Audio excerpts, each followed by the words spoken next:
それでは発表に移りたいと思います。最初のテーマは地域レベルの取り組みです。去年の総会ではインドネシアとメキシコの参加者の方々からそれぞれ ASEAN、それから中南米における地域内での連携について発表をいただきました。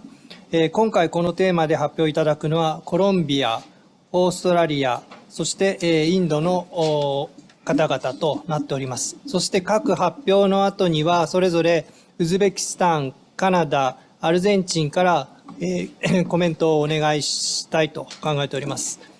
3つの発表が終わった後に質疑応答を行う予定です。オンラインの参加者の方々におかれましてはチャットで質問を受け付けてますので、それぞれの発表が終わったタイミングで質問を記入していただければと思います。それではまずコロンビアのマウリシオさんの発表をお願いしたいと思います。テーマは第2回中南米帰国留学生総会です。それではマウリシオさんお願いします。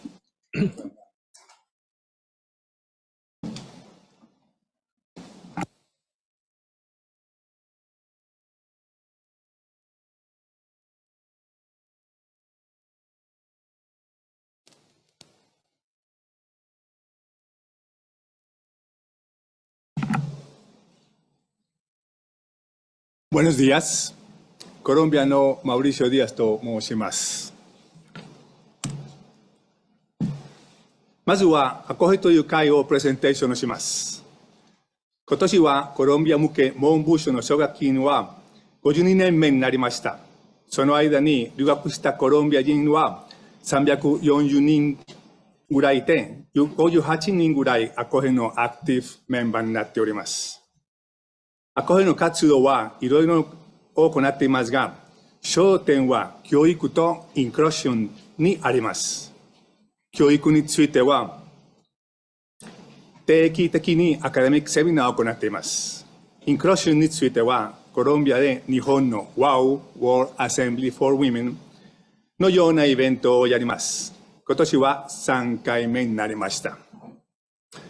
そして、教育とインクルーションを合わせて、桜サイエンスプログラムを行います。後で少し説明します。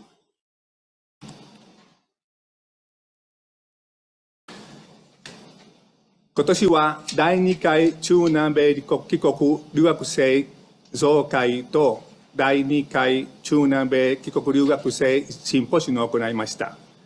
中南米の12協会が参加して350人以上参加しました。3つのディスカッショントピックを含むネットワークセッションを行いました。その一つは、奨学金終わってから留学生がすぐに帰国すべきか、それとももう少し日本に滞在すべきかということでした。いろいろの意見がありましたが、一番多くのフォロワーがあったのは、日本にしばらく滞在する機会があれば、日本で働く機会があれば、得た知識で日本に役立つことができるというものでした。次に、一般的な意見は、今の時代では世界のどこからでも日本と自国を両方に役立つことができるというものでした。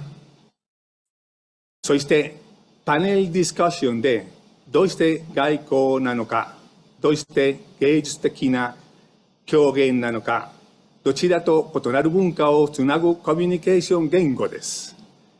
今の複雑な時代には、このコミュニケーションは大事です。これは今年の中南米帰国留学生シンポジウムの写真です。そして、どうしてWOW？過去50年間に奨学金を受け取った人々を調べて、陽性の参加は男性の参加よりも非常に低いことが分かりました。全部の面で、研究生の数、マスターの数、PhD の数、ほとんど全部の分野、陽性の数は低い。私たちは全ての活動において、男女平等を守っています。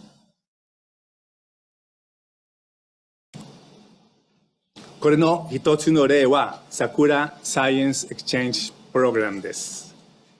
今年は4回やって、50人、今年は今まで4回やって、40人の学生が日本に行きました。絶対に半分は女性、半分は男性。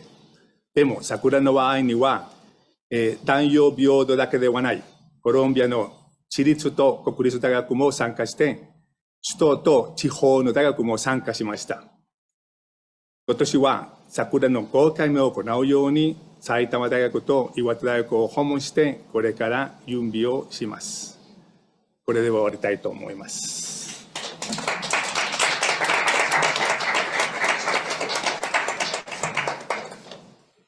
マウリシオさん、ありがとうございました。それでは、マウリシオさんの発表について、ウズベキスタンのダミラさんからコメントをいただきたいと思います。ダミラさん、お願いします。おはようございます。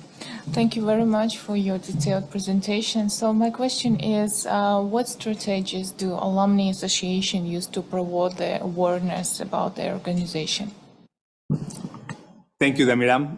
Well, what we observed while preparing doing the forum that we did this year, the Latin American Forum of Students that we did this year, is that there is really no strategy behind the associations to build awareness about their own associations. With some exceptions, we have weak associations. I mean, they are built on strong people, but very few people are working in the association. Even if the country has a lot of scholars, there are few people working in the association directly. What we do is that we try to bring relevant topics and bring together relevant people to do events.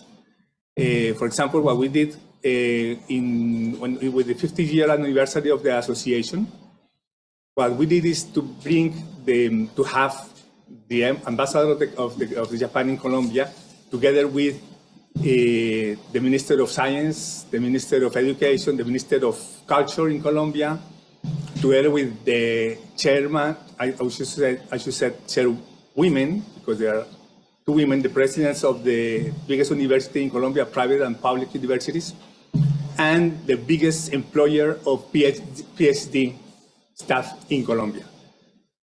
We had them together in a panel discussing what is the needs in terms of PhD or graduate students in Colombia for the future, actually for the following 50 years. So that there is a relevant topic and very visible for everyone. What we did in the last version of WOW last year, a couple of years ago, is that we brought a congresswoman together with the justice woman of the high courts in Colombia, and with a transgender president of a transgender woman, president of a university in Colombia, to discuss about gender inclusion. They discuss what is the political policy about bringing this topic, be aware of this topic. And with those kind of activities, what we do is to get visibility of the organization, so that the other members of the organization are also willing to participate and work together with us. Hope that answers your question. Thank you very much. はい、ありがとうございました。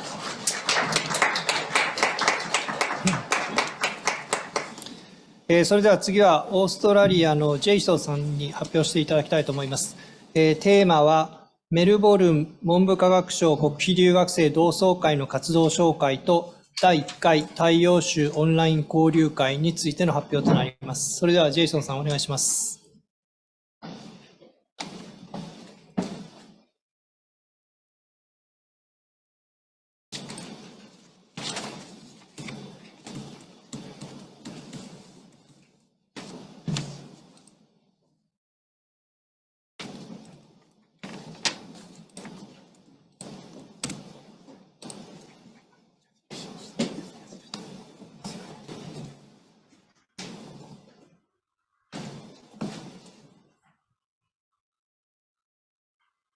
はい、皆さんおはようございます。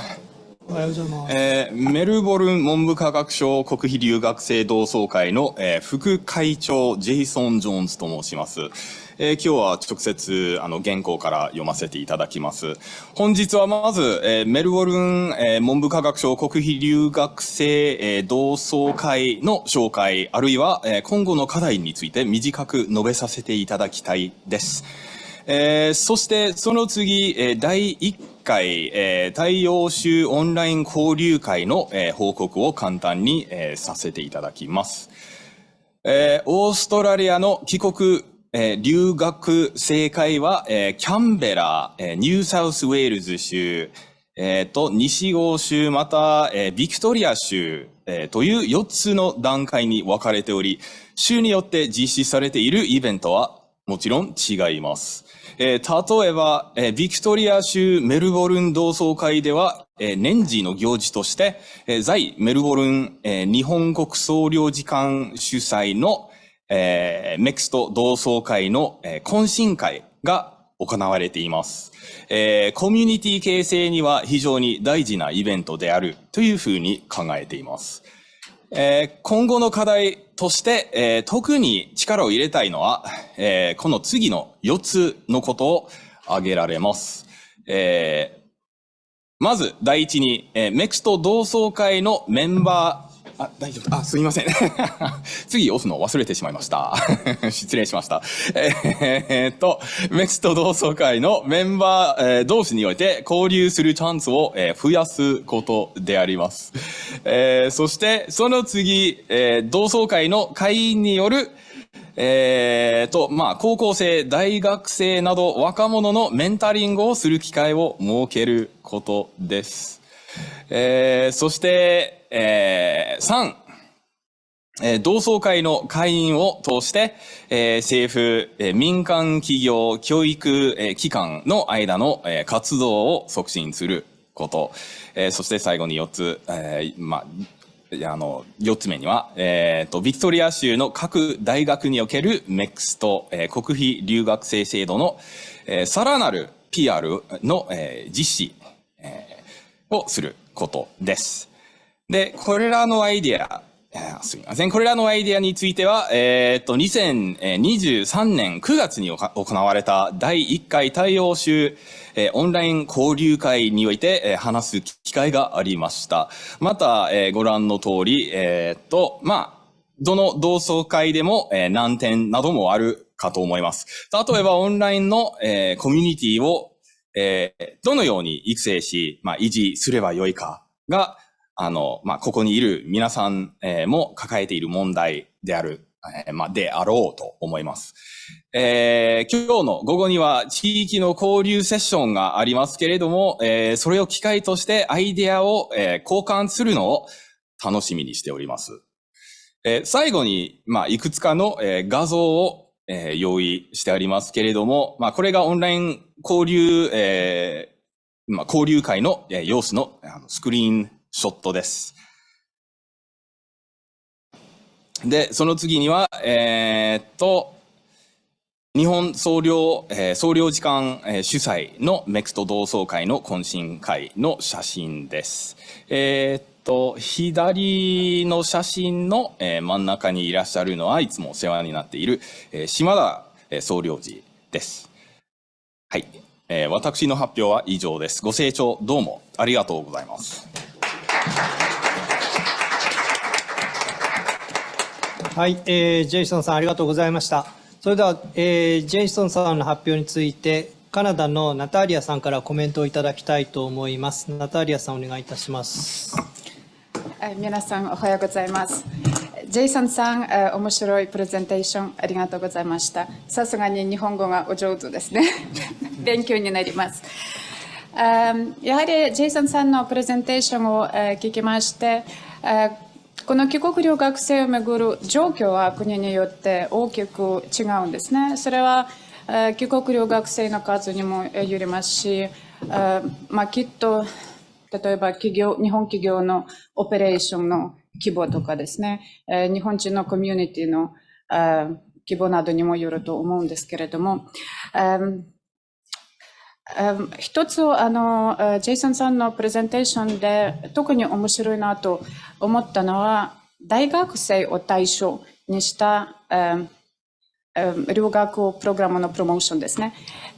私も実は1年生の時に、全然この留学のプログラムについて知らなかったですけれども、大学の先生にこのようなプログラムがありますよと言われまして、ぜひとも入れたいと思いまして、この道を選んだわけですけれども、きっとジェイソンさんのおかげで多くの学生が今日本に留学しているのではないかと思いますけれども、あと大学生だけではなくて、特に重要なのは高校の時からこのようなプログラムのプロモーションをすることですね。つまりまだこれからやりたいことがまだ決まっていなくて、決めようとしている非常に重要な時期でありまして、高校生を対象にこのような活動を行うことも非常に重要だと思います。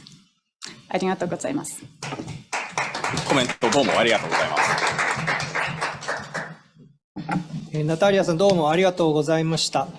今の、ジェイソンさんの発表の中にもありましたけど、総領事館と、一緒に懇親会、交流会をやっていただいているという話ありましたけど、それから、ナタリアさんのコメントの中には、その高校でプロモーションをやったらどうかという話ありましたけど、どちらもその大使館、それから総領事館、それぞれ、日本の紹介ですとか、日本留学のプロモーションというのをやってますので、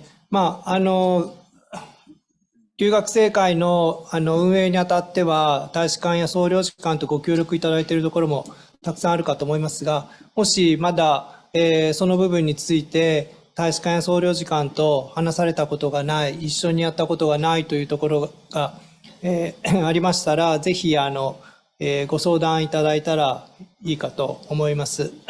高校について申し上げれば、中学、小学校ももちろんあるんですが、留学のプロモーションだけではなくて、日本文化を様々な形で知っていただきたいなというのがありまして、教育広報と、私たちはプログラムを呼んでるんですけれど、学校を訪問して、日本のことを相手の、ニーズに合わせてお話しするというようなこともやっています。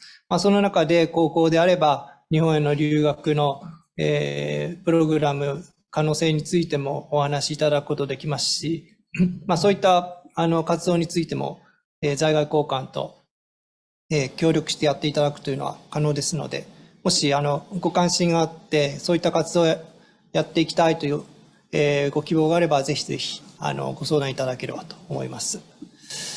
それでは次の発表に移りたいと思います。次はインドのアショクさんに発表していただきます。テーマは南アジア元日本留学者連合会の近年の取り組みでございます。それではアショクさんお願いいたします。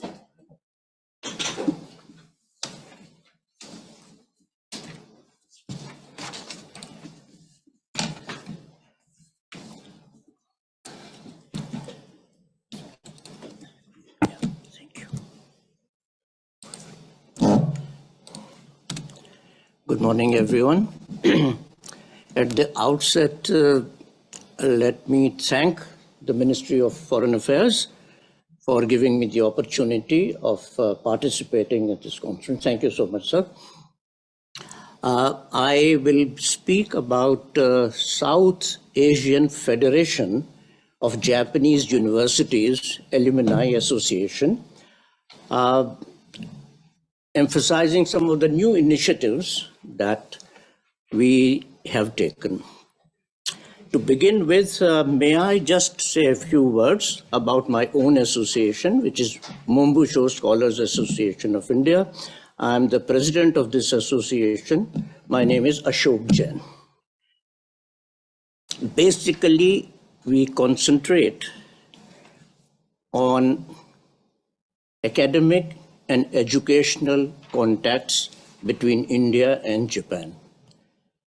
Since we are a small organization, just about 218 members, we do not touch too many areas of Indo-Japan cooperation.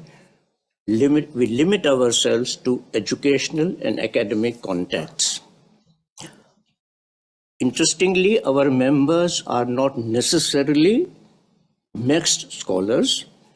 We believe that any Indian who has spent more than 1 year of research and study period in Japan is as good as a mixed scholar in terms of knowing Japan and commitment to Indo-Japan cooperation. So our membership extends to all those who have studied in Japan for a year or more. Now, two basic aspects of our association. One is the Japanese language, and the other is counseling for studying in Japan. Usual things. In Japanese language, we have been conducting Japanese language speech contest with Japan Foundation since 1986.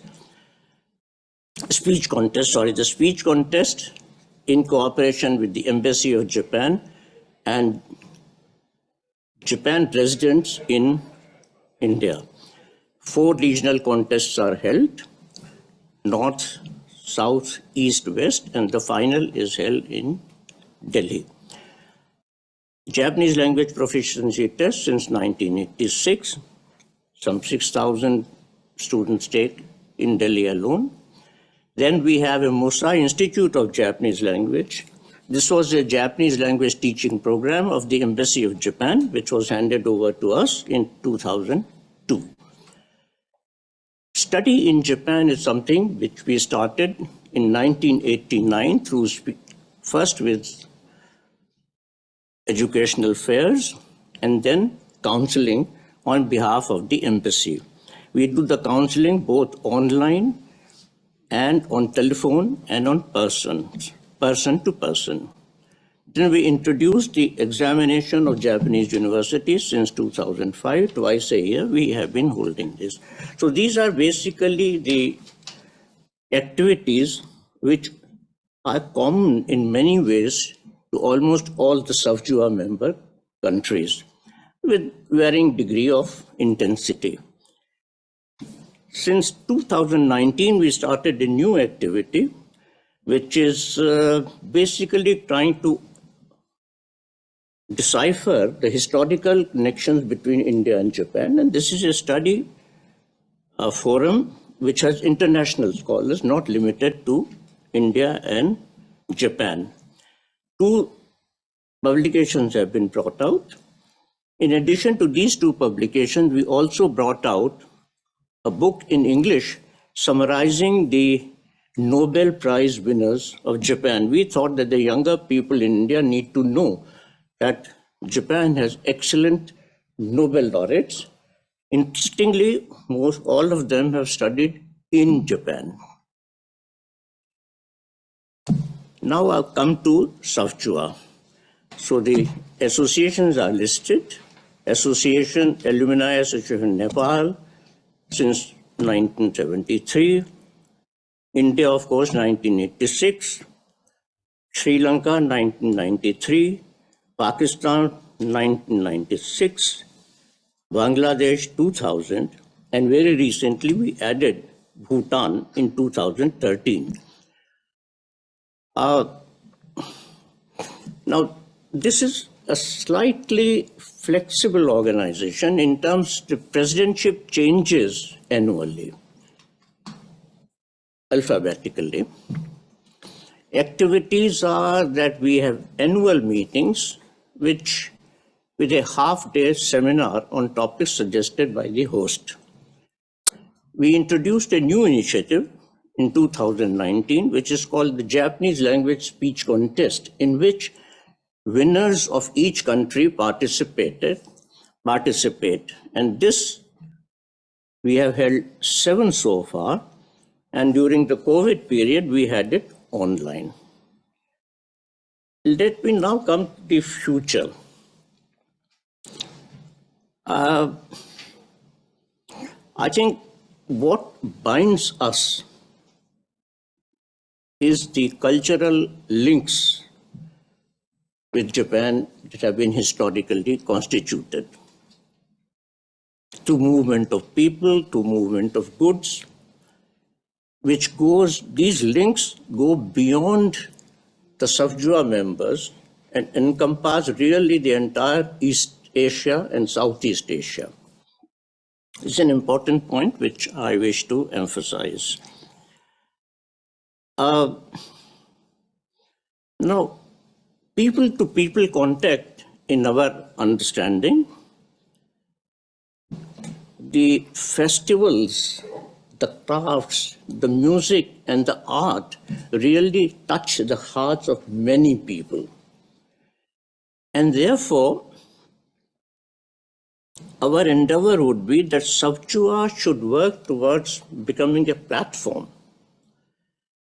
to collect information and disseminate information on historically formed cultural and social connections between India and the South Asian countries. Gradually, this would expand because there is commonality on festivals going beyond South Asia, covering Southeast Asia and even East Asia. All this is possible, but I think this will require re-engineering of the management structures of the member associations. The continuity is a big problem, and I think this is an area where Your Excellency, I would like to concentrate on. Thank you so much.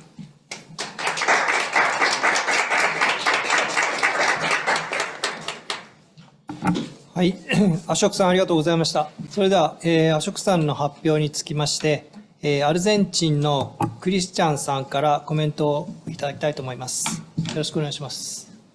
Thank you very much, Professor Jane, for your wonderful presentation. I'm really impressed about the amount of activities you're carrying out from your association. You said you've been limiting your activities only to education, but that's a lot by itself. And I'm also impressed about the variety of the activities. You may be thinking that we are all doing the same kind of activities, but actually we don't. For example, in Argentina, from the Next Alumni Association, we're not engaging in activities like JLPT or Japanese language speech contest. Actually, there is another organization that is called 在アルゼンチン日本語教育連合会 that is in charge of the JLPT and the Japanese language speech contest. But I know they are lacking of human resources. So now that I know that our alumni association can also engage in these kind of activities, I would like to reach out to them and ask them how can we collaborate with them to improve these kind of activities. I'm also really impressed about the South Asian Federation of Japanese Universities Alumni Associations and how you try to work together and put together efforts to improve the activities and get to better results. And I'm thinking in Argentina, we have, for example, beside the Max Alumni Association, JICA former Alumni Association, Japan Foundation former Alumni Association, Ministry of Education former Alumni Association, but we are not communicated at all. We don't know what they are doing, they don't know what we are doing.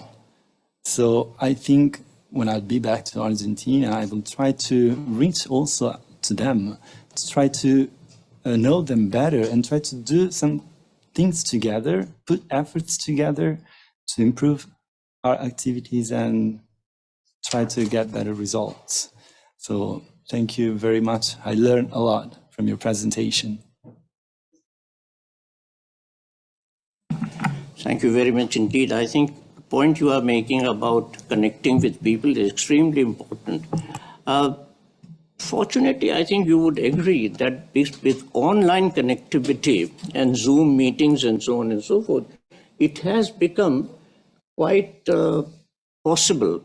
In fact, the books that we have produced with international contributions, all the presentations and discussions were online. Similarly, sir, our counseling cell, for example, the reason why we are able to reach out to so many students in India, two reasons. One, that we deal with Japanese language teaching. So the Japanese language students are in our mailing list. Then we do JLPT.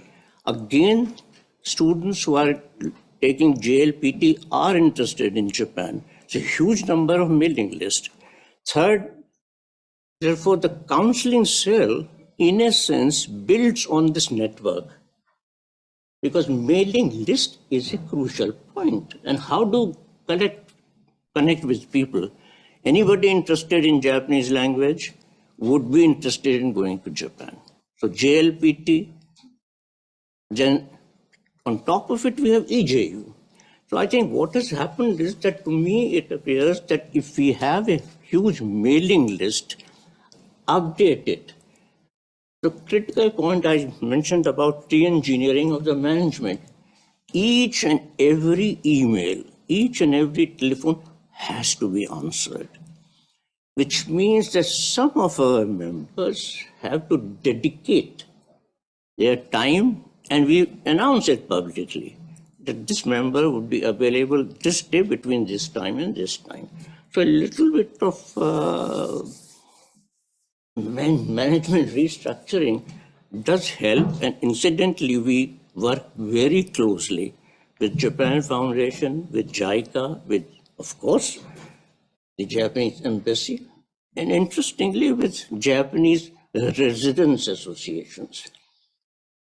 Because through them, we are able to reach out to Japanese family living at least in Delhi. So that's a very, very important sort of encouraging factor for us. So thank you so much for your remarks, and thank you so much, sir. I totally agree with you. Thank you very much. はい、アショクさん、それから、クリスチャンさん、ありがとうございました。それではオンラインの方々も交えまして、質疑応答に移りたいと思います。まず、オンラインの参加者の方々から、質問を今いただいているようですので、質問、読み上げたいと思います。質問を読み上げます。2つあります。英語で来ていますので、英語で読み上げたいと思います。はじめは、この方は、ニューサウスウェールズ州の、オーストラリアのニューサウスウェールズ州の帰国留学生会のミッチェル・ミラーさんからの質問です。英語で読み上げます。Jason, thank you for your presentation. As background, I graduated from Tokyo Gaigo Dai in 1978 and work as a translator. Can you tell us more about your engagement in monitoring, as I see it as a very important part of our mission as alumni? Just to be certain, the question is on engagement in monitoring? In mentoring, okay. Well, that's an excellent question. Thank you very much for asking the question. So there are other organizations, at least in Victoria, so I can only speak from the perspective of Victoria, that engage in mentoring, and these are some of the business organizations of Victoria. However, as someone who works at a university, I am just about every day connected with the students, with the university students, but also we do welcome high school students to the university all the time as well.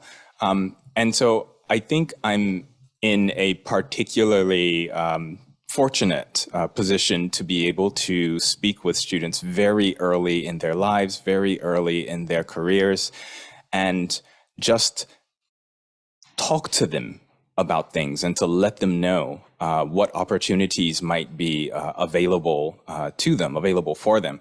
And when I mentioned that we would like to, we would really like to do more of these activities, I think what we have in mind is, first of all, building a structure whereby we can do these activities several times a year. Right now, it's a bit ad hoc. Where we have the opportunities, we take the opportunities. So we would like to formalize how we offer these kinds of mentoring opportunities. And I should just say that I myself, very early in my life, had some wonderful mentors. Some of my mentors were people from the Gaimusho, for example, who may have worked at the Japanese consulate, where I was born, and they actually paid attention to me. They told me about opportunities that were available, and they just gave me time. And they made all the difference in my life. And so I think this is the attitude, this is the philosophy that I would like to bring to it in formalizing these opportunities. I hope I was able to at least somewhat answer your question. Thank you very much. はい、ありがとうございました。それでは2問目の質問に移りたいと思います。スリランカのサジーブさんから、インドのアショクさんを含め皆さんに、基本的にはアショクさんに向けた質問です。読み上げます。英語で読み上げます。In my experience with setting up the Niigata University Peradeniya University Sister Link program, I feel having had a Japanese course within the PhD program was very helpful for me to continue collaboration with Niigata University, even after returning to Sri Lanka. I recommend a Japanese course for all PhD programs for foreign students coming to Japan. What are the views of the host? Thank you. Well, certainly, sir, it's a very good suggestion. I think anybody who studies in Japan, exception like me, should learn the Japanese language. I'm not the best person to recommend that, but I know how much I have suffered because of not learning the language. So certainly everybody who goes to Japan should learn the language. Thank you.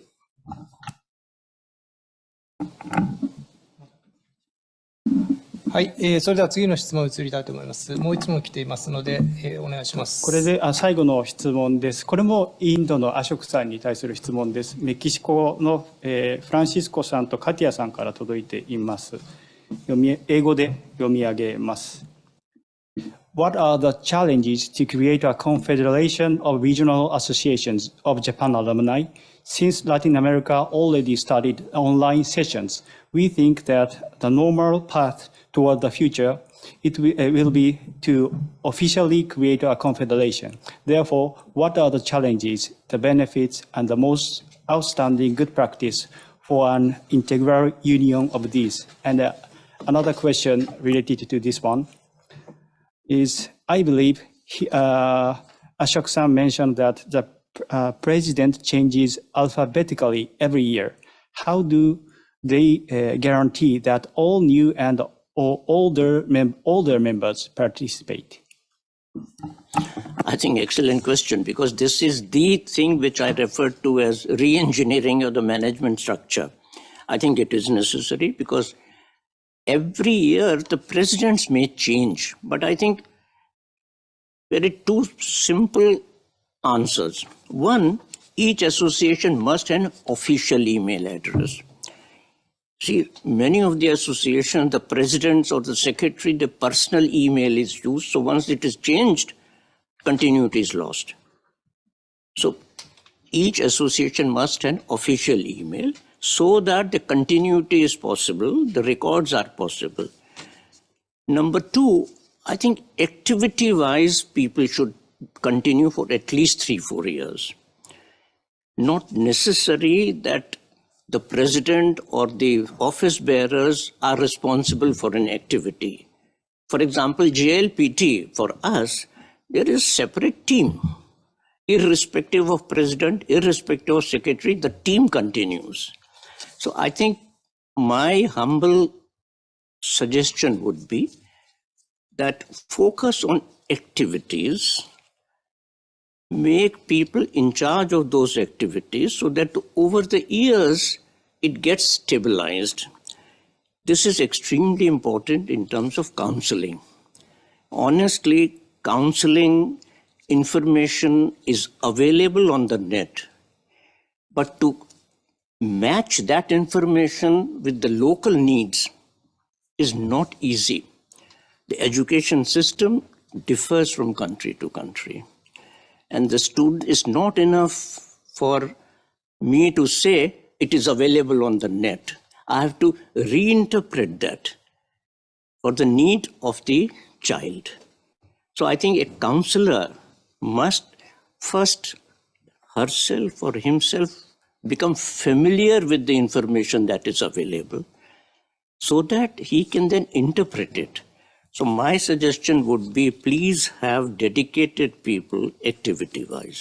Thank you. はい、ありがとうございました。それでは、こちらにご出席されてます対面の参加者の方からも質問を受け付けたいと思います。質問がある方は、ネームプレートをこういうふうに立ててください。それでは、こちらから、クリスチャンさんからお願いします。はい、ありがとうございます。コロンビアのディアさんへの質問なんですけれども、第2回中南米帰国留学生総会の開催にあたり、特に難しいこと、チャレンジに思ったこと、について、そしてそれをどのように乗り越えたかということについて一言お願い、いたします。英語でもよろしいですよ。Thank you very much for the question. Yes, it was a very challenging process. It was the first time for us to face this kind of activity in our association. And what we found as a very difficult point of the process was to get people involved in the process. I mean, the association we have in Latin America, we have several associations. Some of them are very structured. Some others are not that structured. And ours is one of those not very well structured. So we have to bring the process among the few people that were interested in doing that and working with that.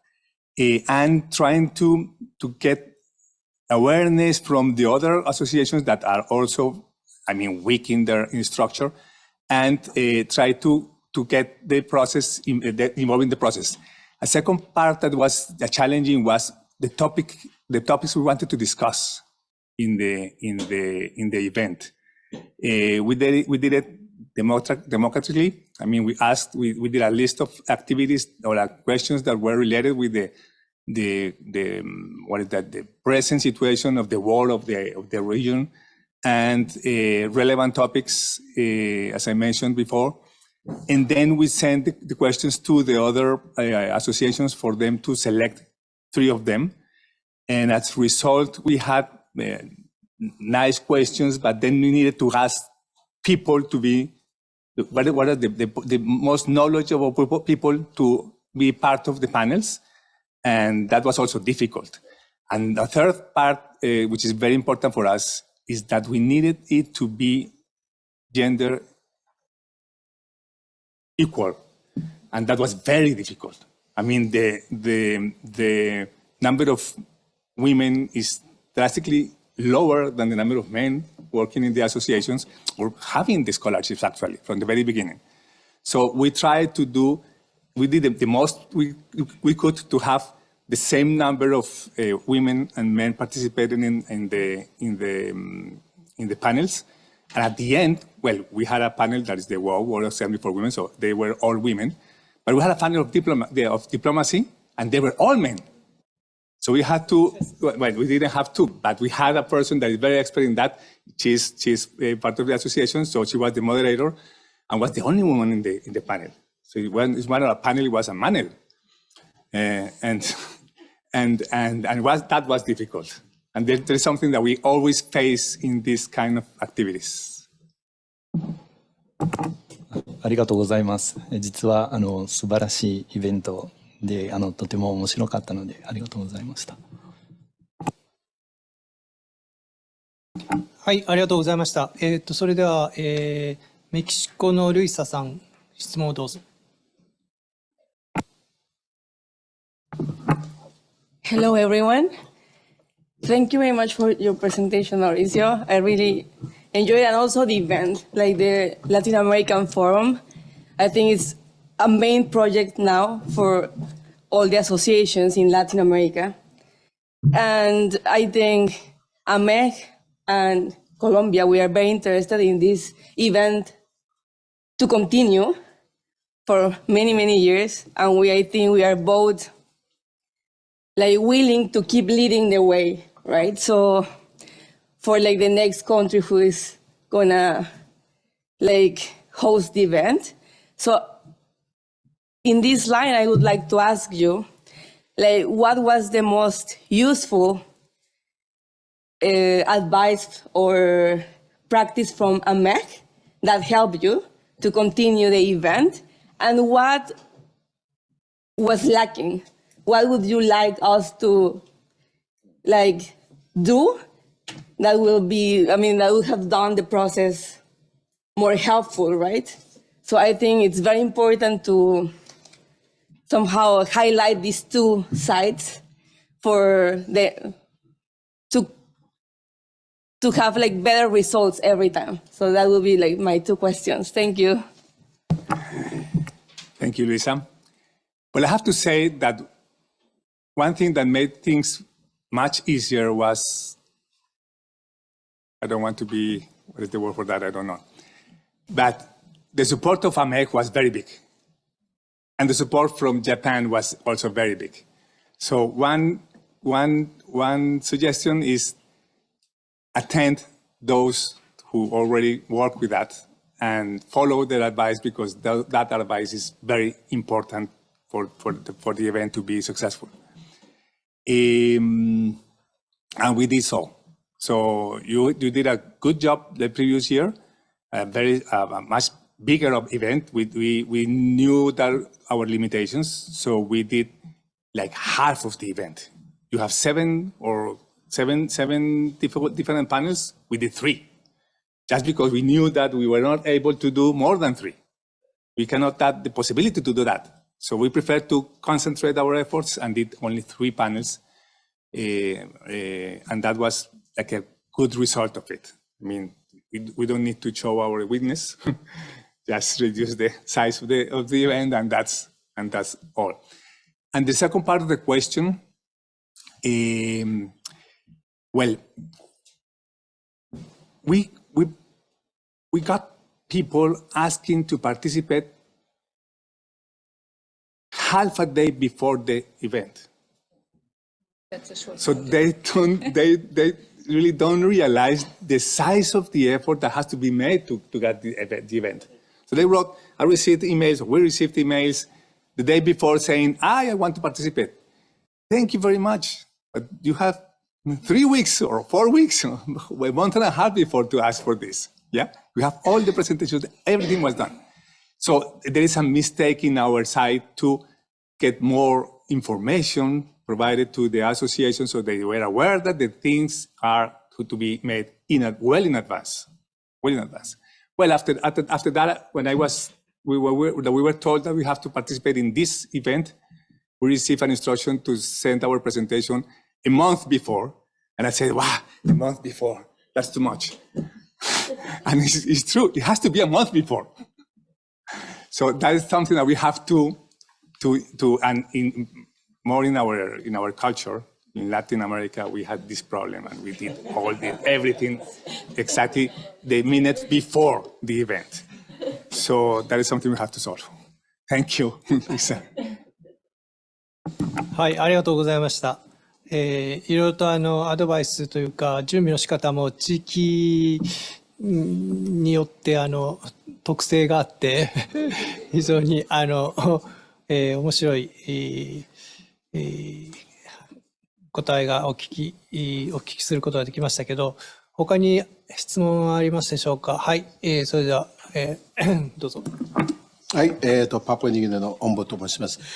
My question goes to Asok-san.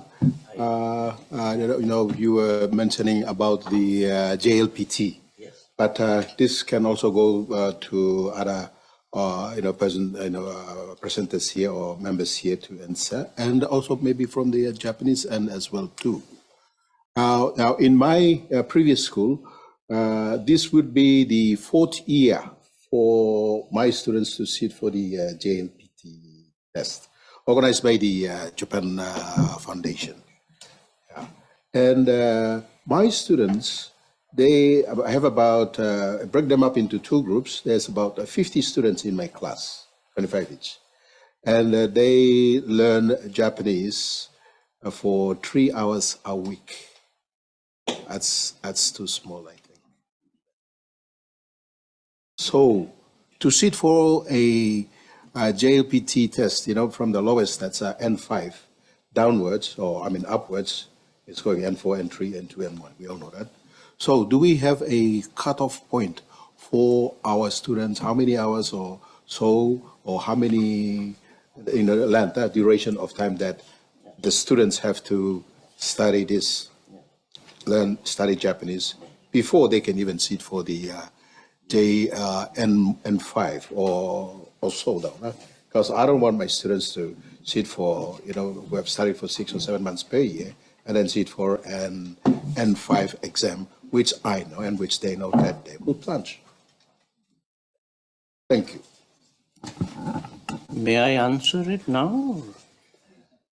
Of course, the Japan Foundation is the right people to answer this, but in our experience, 220 hours of basic Japanese, Minna no Nihongo or whichever, basically Minna no Nihongo, is the minimum for N5. 220 hours of basic Japanese. Add another 220 hours, you are good for N4. Thank you. はい、ありがとうございました。それでは他に質問がなければ、あります。すいません。はい、タジキスタンの、すいません。トルクメニスタンのメルダンさん、お願いします。Thank you very much. Thank you for your presentations to all the three representatives, Mr. Mauricio, Mr. Jason, and Mr. Ashok.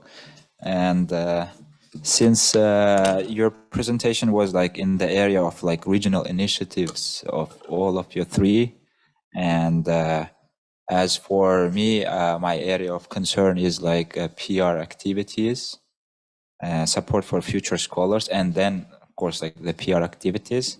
And I think like the successive area will be like the regional activities, regional level initiatives, like just like yours. So since we are also like Central Asia, the CIS region, and sooner or later, I suppose like we will have this area as well concerning us on the regional level.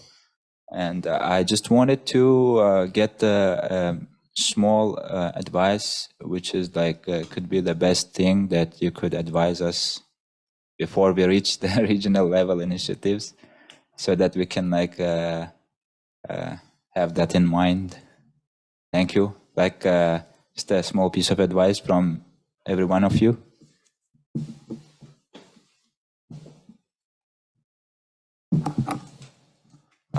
Please allow me to start. I think my, if I could give any advice, I would pay attention to the structures that you build, including the management structures, because those need to be sustainable.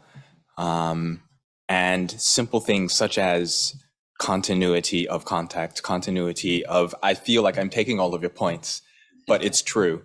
We have those same basic issues will nag you all throughout. So I think it's a very good idea to, yes, sometimes if we don't do things in an ad hoc way, they may not get done. But these sorts of things, I think it's a good idea to pay attention to from the start, so that you can build a sustainable structure. Thank you. I would say that one thing that is important, very important, is to start communicating with the other associations well in advance of the event. I mean, we did it because of the event. We didn't know about the association. We didn't know that Brazil has a lot of associations. I think it was only one, and as in Colombia. And we have to know that just because we are part of the team. And we have to bring this communication in front of us as soon as possible.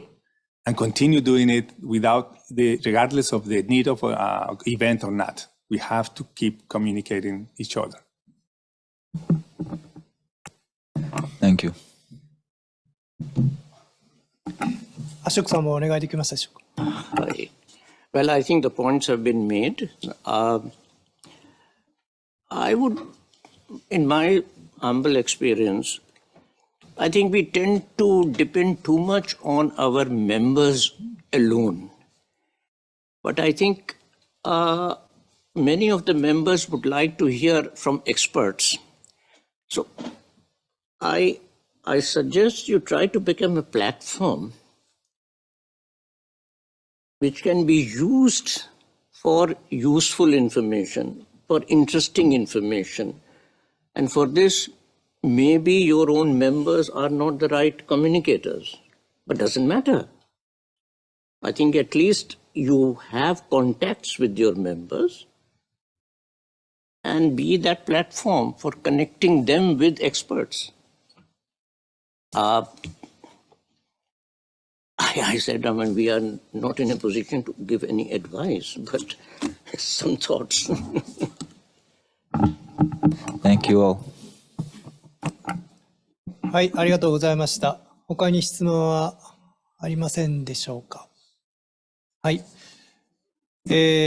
このパートでは、地域レベルの取り組みということで発表していただいて議論していただきましたけど、今回この帰国留学生総会を開催しました、大きな目的の一つは、こうやって地域レベルの取り組みについての経験をそれぞれ紹介していただき、共有していただき、そして持ち帰っていただいて、ご自分たちの帰国留学生総会の活動にぜひ活かしていただきたいと考えたところであります。今たくさんプレゼンしていただいて質問もしていただきましたけど、ぜひぜひこの場で聞けなかったこと、みんなの前で聞くんではなくて、こっそり聞きたいこともあるかと思いますので、まだまだ一緒に過ごされる時間たくさんあると思いますし、ぜひいろんな経験を聞かれて、それで持ち帰っていただきたいと思います。そして明日の夕方は ASEAN の方々とのセッションもありますので、ASEAN はアスコジャという連合組織があって、長い間帰国留学生会の総会も行われてますし、連合会としてのアスコジャの総会も行われてますので、ASEAN の方々からもいろいろな話を聞くことができますので、ぜひぜひその機会も活用されるようにお願いします。それでは次のテーマに移りたいと思います。次のテーマは留学生へのサポートでございます。このテーマで発表いただくのはソロモン、ウズベキスタン、ニュージーランド、そしてトゥルクメニスタンの参加者の方々です。各発表の後にはそれぞれハンガリー、メキシコ、インド、アメリカの参加者の方からコメントをいただくことになっております。4つの発表が終わりました後に質疑応答を行いたいと思います。それではまず、ソロモンのリンドンさんから発表いただきたいと思います。テーマは、国費試験対策でございます。それではリンドンさんお願いします。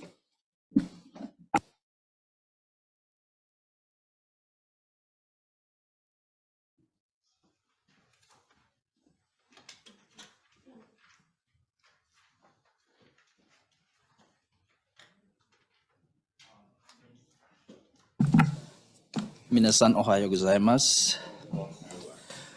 私の名前はリンドンです。ソロモン外から来ました。どうぞよろしくお願いします。Okay, my presentation today will be based on the activities we have conducted in Solomon Islands as ex-scholars. So, the theme of my presentation today will be showcasing Solomon Islands Japan alumni course to our countrymen and women from shore to shore. So let me introduce to you our association. So the name of our association is Ex-Japan Scholarship Members Alumni, and it was established in 2000 11. Currently, we have 41 active members. So the objective or the purpose of this association is to provide a platform where, as former scholars, we come together, strengthen each other, promote Japan in Solomon Islands, and as well as trying to provide a support for students who want to become or to study in Japan in Solomon Islands. So these are pictures of some of the meetings we have in Solomon Islands. Okay, so the first part that I'm going to explain is how we prepare or preparing scholarship applicants on their application document and assessment. So what we actually do is that we dispatch information in the alumni Facebook page. So when the scholarship or the information about the scholarship is given out, we publish or we disseminate the information in the Facebook page we have. The second approach we do is that we visit the schools within Honiara. Honiara is the capital city of Solomon Islands. Given the fact that we have limited resources, we do volunteer basis. So we just do within the city, which is much more easy for us. So we visit the schools in different schools within the city and explain to them about the scholarship and how to apply and when you should submit. The other thing that we also do is that we engage in preparing successful recipients for exams. So those who we think that they can be successful, we prepare them as well. Or those who are interested to participate or apply for the scholarship, we prepare them well in advance before they try to take whatever application they want to submit. We also do dispatching information to education authorities in Solomon Islands. Authorities, what we mean is that there are national government authorities, and as well as we have church schools run by churches, and we have schools that are privately run as well. So we dispatch all this information to those schools, to these authorities, to dispatch the information to their respective schools that they manage. We provide space and time to talk and answer questions to the students who are interested as well. This can be done through phone calls. We chat in the Facebooks. We answer the Facebook message that they provided to us. That's what we do as well. When we visit the schools, we also identify ex-scholars or the members of the alumni. So here you can see the mature guys here. They are our members in the alumni, and they give testimonies to the students to encourage them to study in Japan. And Japan is a place to choose to further our research and build our careers as well. So those kind of information we provide to the students in high schools. The other aspect that we also do is to help students with their scholarship examinations. So what we provide is we provide study materials. These are comprehensive study materials and resources that we feel that will help the candidates to apply. We also provide tutorial service. So we offer tutorial services to mentor the candidates that want to pursue studies in Japan. We also provide online resources, like we utilize the platforms, online learning platforms like Zoom discussions. We also do that as well. We provide guidance as well, especially those who want to apply for a scholarship or to study in Japan. We provide them with the guidance on how to fill up the form, how to write good essays, essays that are very appealing. Those are things that we prepare the candidates. We also do practice questions as well, because selected candidates will undergo interview. We have to prepare them. What are the possible questions that are going to be asked? We we have to ensure that these students are well prepared before they go for the interview. Study groups, we also have, we provide study groups for the students so that it's much more easy for them to interact with us. And the learning will be much more convenient for them as well. As an alumni, the alumni, what we do is that we update the students or candidates who want to study in Japan about the due dates. We provide them with reminders. Those are very, very important so that we keep track with the students. We provide the information to them, prepare them, and then we update them about what will happen. This is very, very important. I think that's all I have for this presentation. Thank you so much for your listening.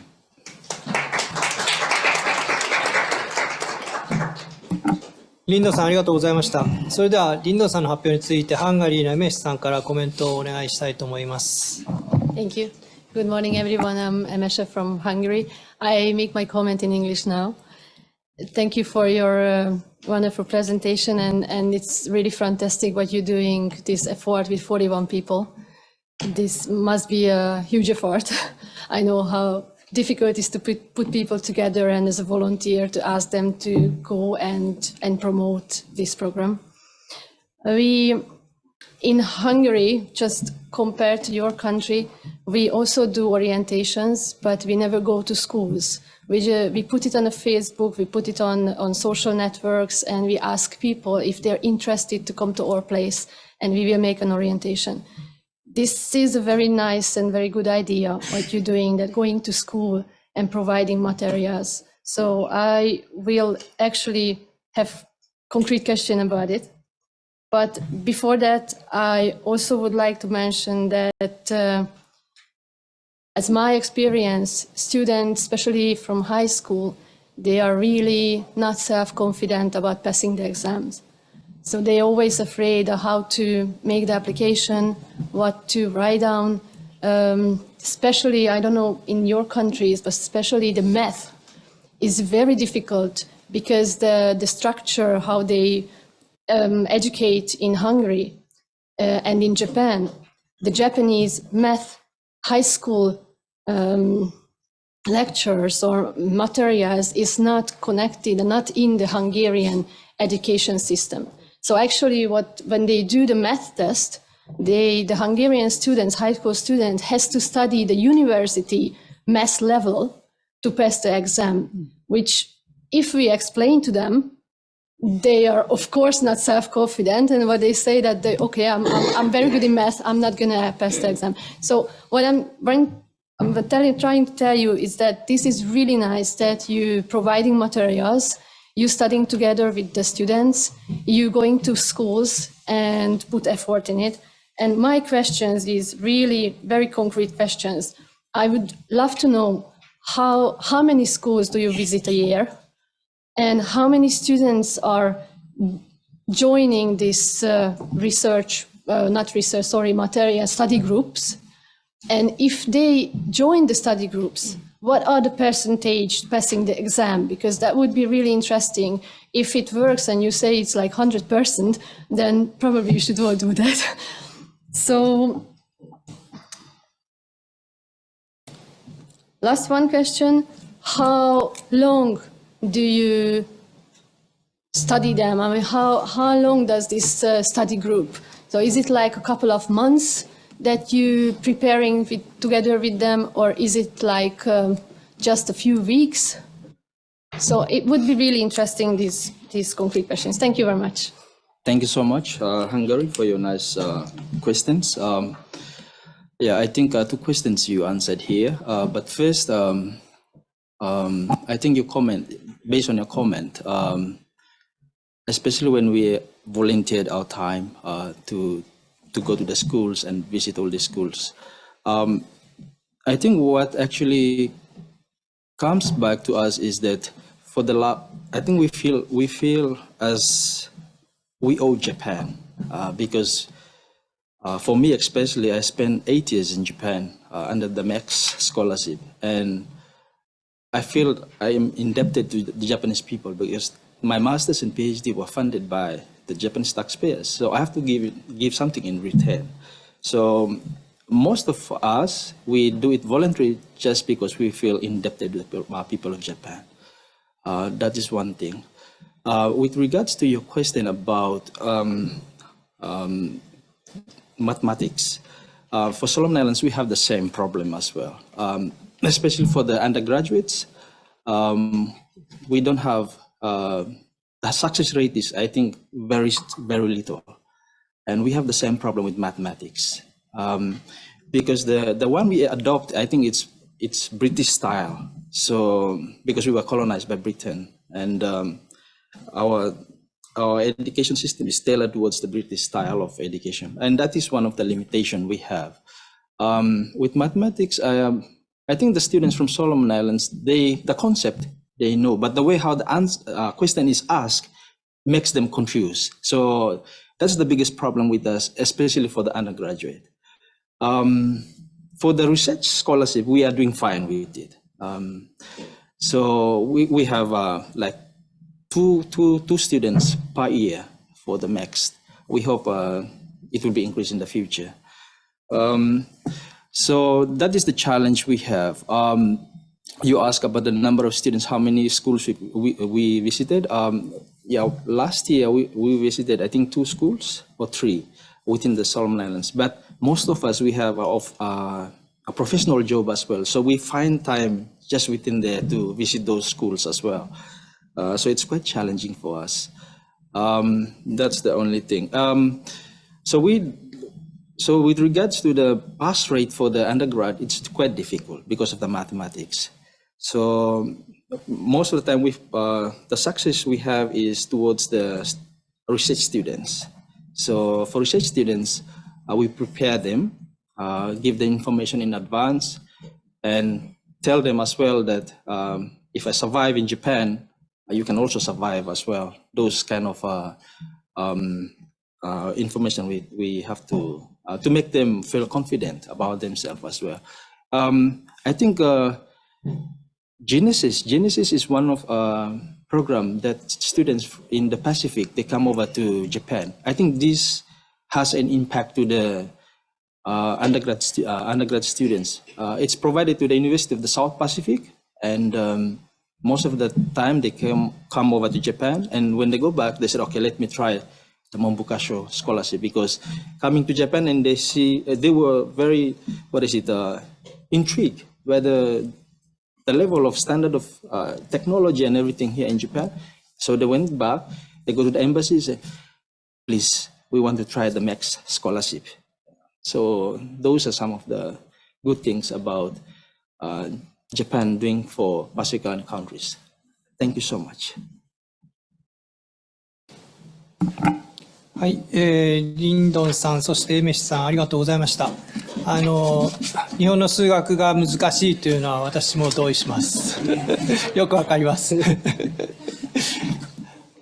際留学生の試験に向けた取り組みというのは、支援というのは素晴らしい取り組みだと思います。多分ソロモンのみならず、他の国でもぜひぜひこういった指導をしてほしいと考えておられる方たくさんいるんじゃないかと思います。それでは次に移りたいと思いますが、次はウズベキスタンのダミラさんから発表していただきたいと思います。テーマは帰国後の就職サポートとビジネス支援ということです。それではダミラさん、よろしくお願いします。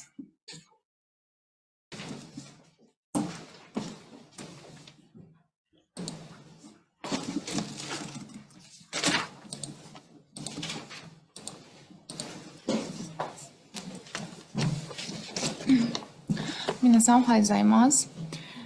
はじめまして、ダミラと申します。ウズベキスタンの元留学生会の会長です。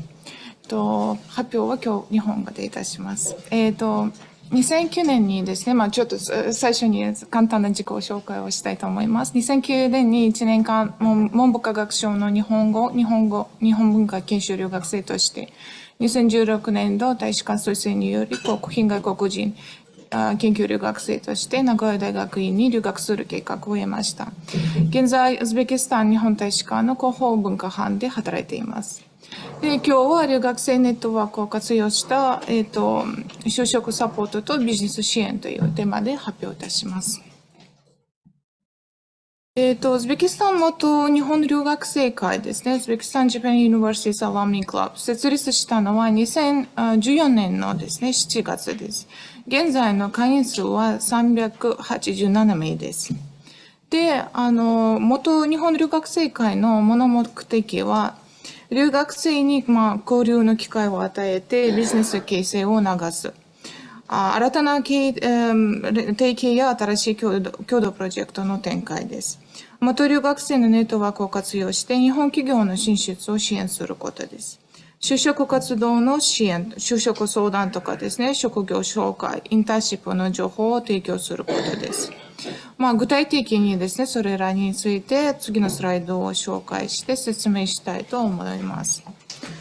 まずですね、就職活動についてお話ししたいと思います。留学の後ですね、帰国留学生は就職状況についていろいろ気になるものです。毎年行われる元留学生会や他のイベントのおかげで、自分が今後ですね、就職したい仕事について情報を得たり、いろいろな人とコミュニケーションしたり、自己アピールできて、ネットワーキングも広がったりします。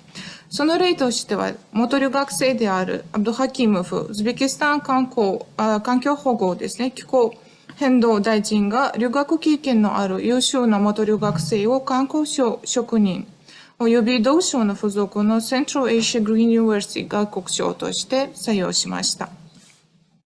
その他に、アブドハキムフ大臣の主導で、元留学生であるオミトルグヌフ氏が、奈良市のですね、観光大使に任命されました。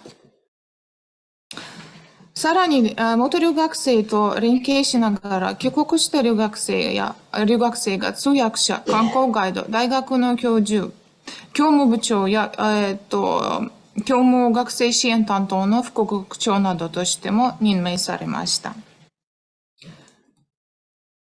元留学生会の他の目的は、様々な分野の元留学生会の交流、日本で積んだ経験を帰国後にどのように活かしているか情報交換、帰国した卒業生の把握、元留学生が国、社会の発展にどのように貢献しているか把握すること、帰国したばかりの人と今後留学する学生のサポートです。現在ですね、Facebook とか Instagram、Telegram ですね、その SNS を利用して UGIAC の活動や予定されているイベントについて情報交換を行っています。ウズベキスタン、元日本留学生会の活動を簡潔に話すと、毎年、元留学生交流会、同窓会を実施しています。帰国留学生が日本文化行事などにおいてもワークショップの開催、準備、運営場合でも積極的に協力しています。そして毎年日本メロン大会において元留学生が審査員、スポンサー、オブザイバー、司会などとしても参加して協力しています。毎年日本留学フェアにおいて日本留学を希望する学生との相談を行うなどの協力もしています。今年からはですね、年に1回ですね、日本留学生の関心を持つセミナーを実施するようになりました。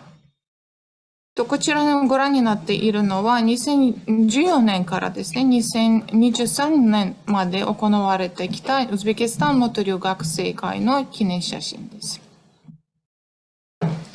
で、これは最近ですね、1月26日にインターナショナルディジタルユニバーシティで、大学で Achievements and Opportunities Created by Japanese Universities Graduates in the Field of Education というテーマでセミナーを実施しました。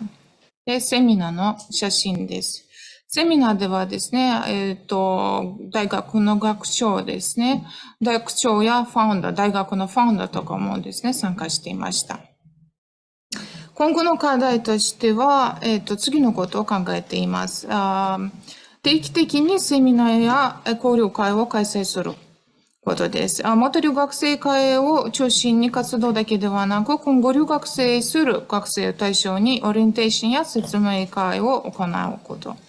日本語力の向上と日本語学習者の継続を目的としたコースを実施することです。実は、日本に来るまでにですね、この課題はもうすでにですね、実現されて、UGC ウズベキスタンジャパンセンターではですね、中上級のその元留学生がその日本語を学習できるですね、コースがもうすでにできました。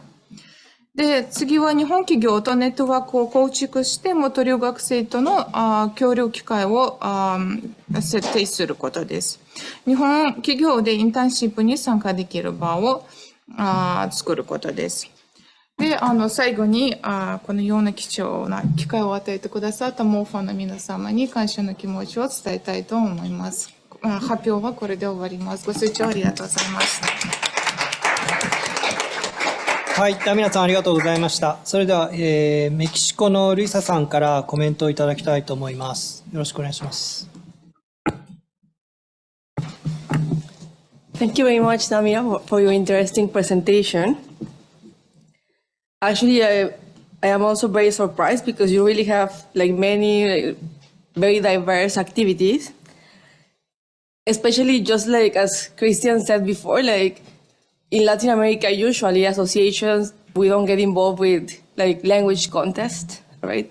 And also, we do visit universities, but we don't do something as formal as studying in Japan fair or fair to promote jobs in Japan. So, or in Japanese companies in your country. So I think that is very amazing.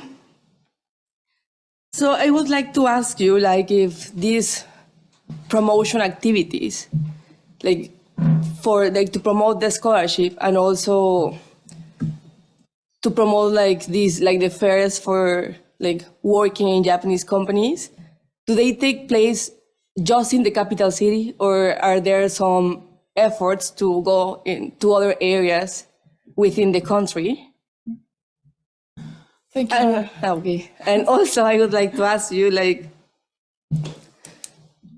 what do you think are what the former students who want to look for a job in a Japanese company need the most? What do you think is what they find more useful from you, as in in assistance? And yeah, that would be my question. Two questions actually. Thank you. Thank you for your question. So my presentation was in Japanese, so I will answer my question in Japanese. 主なですね、行事はですね、その日本文化を紹介する行事とかですね、セミナーとかは全部、出身ですね、タシケントの市です。タシケント市に行われているんですけど、もちろんですね、その地方の人々もですね、参加できるように、Zoom でですね、リンクを送っていますので、Zoom でですね、アクセスできるように、準備しています。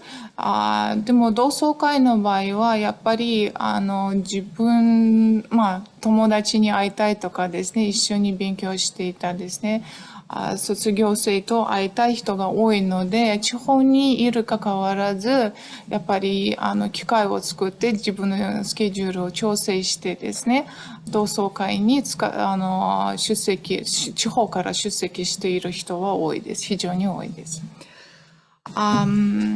で、二つ目の質問は、日本で就職したいですね、学生に、どのようなサポート、アドバイザーですね、していますかということなんですけど、もちろん、日本で就職したい人は多いですけど、就職活動について全く知らない人もいますね。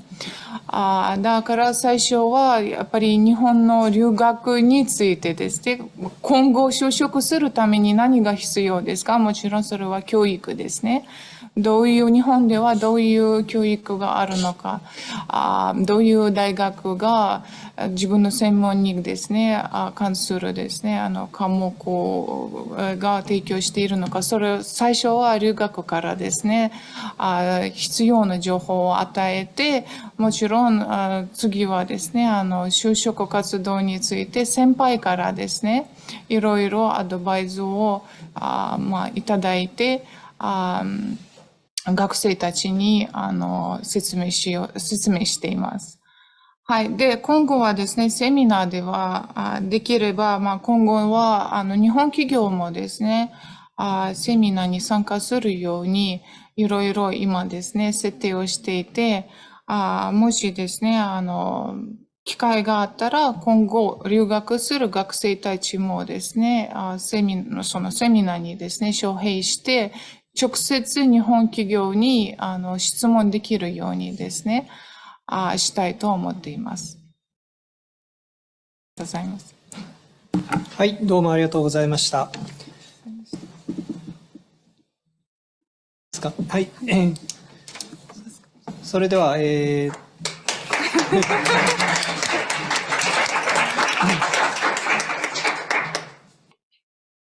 ダミラさんとルイサさんありがとうございました。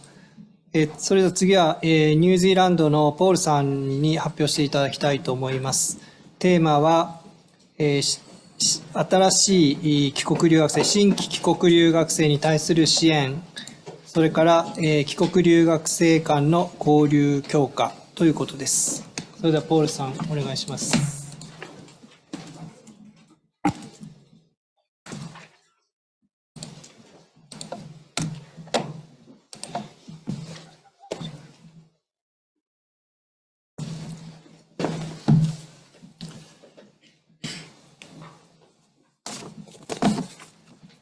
ご紹介をありがとうございます。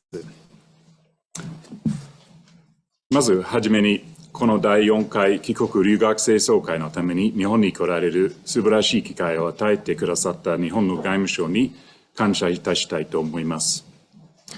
また、文部科学省からの奨学金により、日本国内で学べることができ、異文化の経験を通じて、日本人の素晴らしい価値観を教えてもらい、私の人生をより豊かにしてくださった日本の人々と日本政府に心から感謝の気持ちでいっぱいです。ありがとうございます。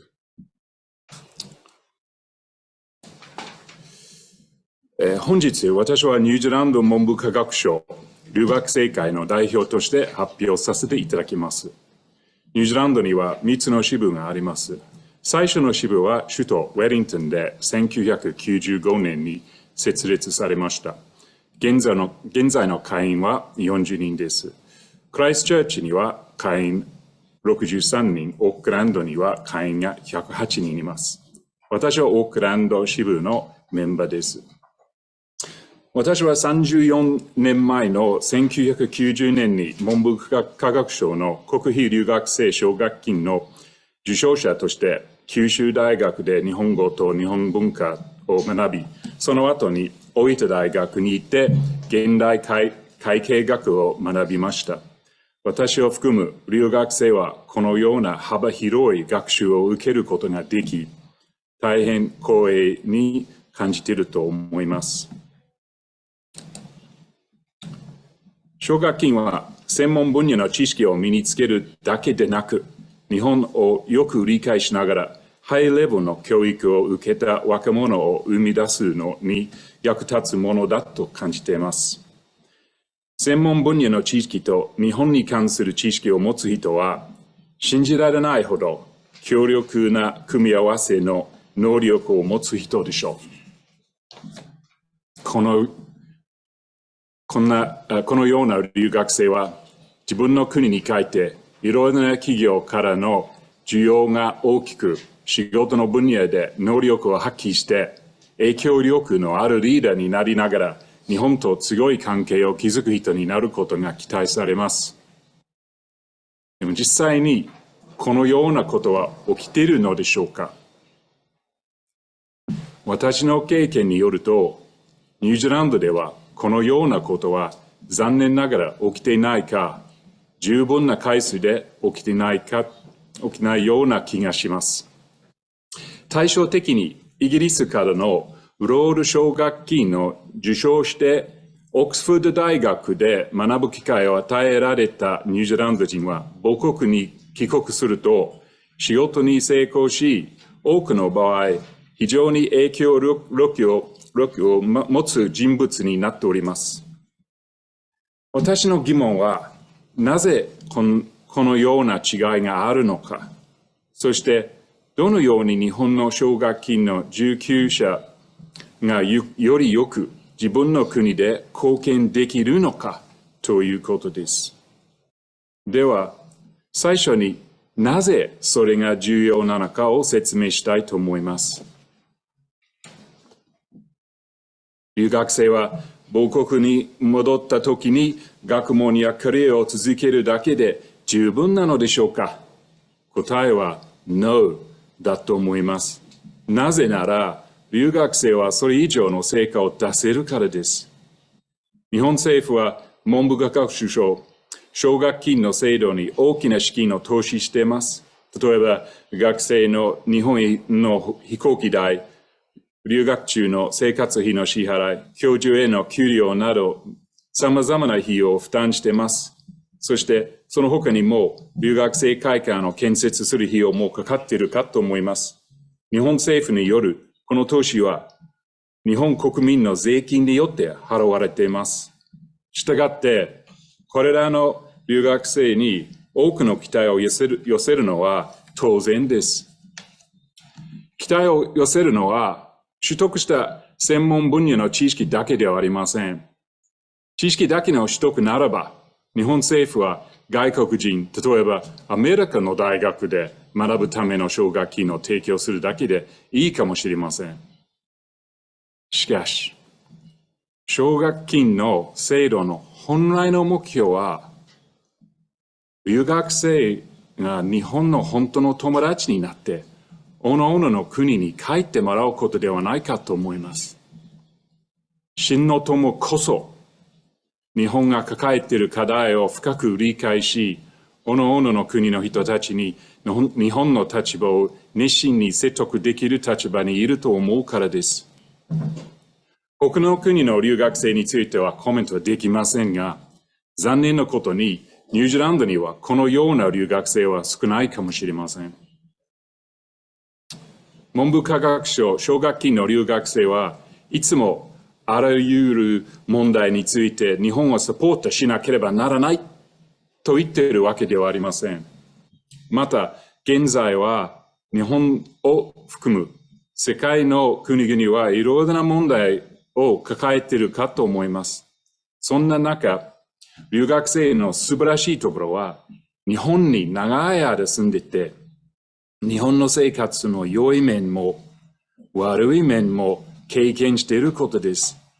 そのため、留学生は実際の経験に基づいた現実的な日本の理解を持っています。私たちは、留学生はポジティブかつバランスの取れた視点を提供できる良い立場にあると思います。このような理由から、日本政府が留学生に多くの期待を寄せるのはもっともだと思います。それでは、なぜ留学生はニュージーランドに帰国してもあんまり需要がなく、日本と強い関係を築く人として成功しないことが多いのでしょうか。これは非常に複雑なトピックであり、簡単なプレゼンテーションで答えることは難しいですが、実際に何ができるのかという課題を与えてみたいと思います。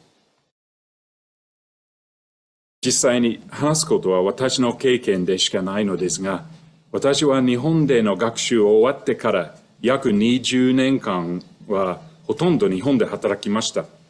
それはニュージーランドの就職より日本での就職の需要が圧倒的に高かったからです。その時期に多くの留学生は、各々の国で勉強の継続やキャリアをスタートするために帰国をしたので、私の事情がかなり異なりました。でもそうして13年前の2011年に私は日本からニュージーランドに帰りました。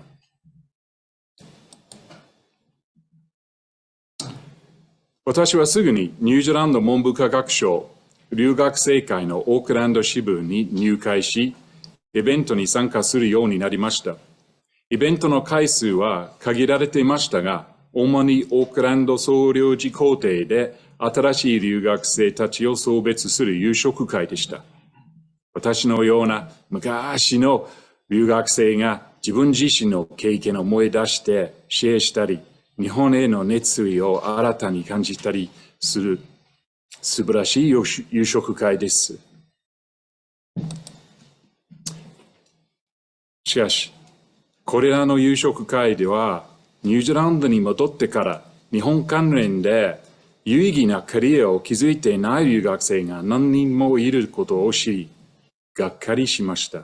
そして、もったいないなと感じました。実は、自分自身もこのカテゴリーに入っていました。私がニュージーランドに戻って始めた仕事は日本とは全く関係のないものでした。その後の仕事もやりがいのある仕事でしたが、日本での経験を特に必要としない職種でした。一例として、クライストチャーチ支部には63人の会員がいますが、そのうち日本関連分野で働いているのは22人だけで、わずか 35% に相当します。では、なぜ私や他の人にこのようなことが起こったのでしょうか。キーポイントは、ニュージーランドの企業が留学生の体験の価値を理解していないからです。そして私にとって最も興味深かったのは、ニュージーランドにある日本企業も私たちの価値を理解してもらうために苦労したことです。これは非常に重要な点です。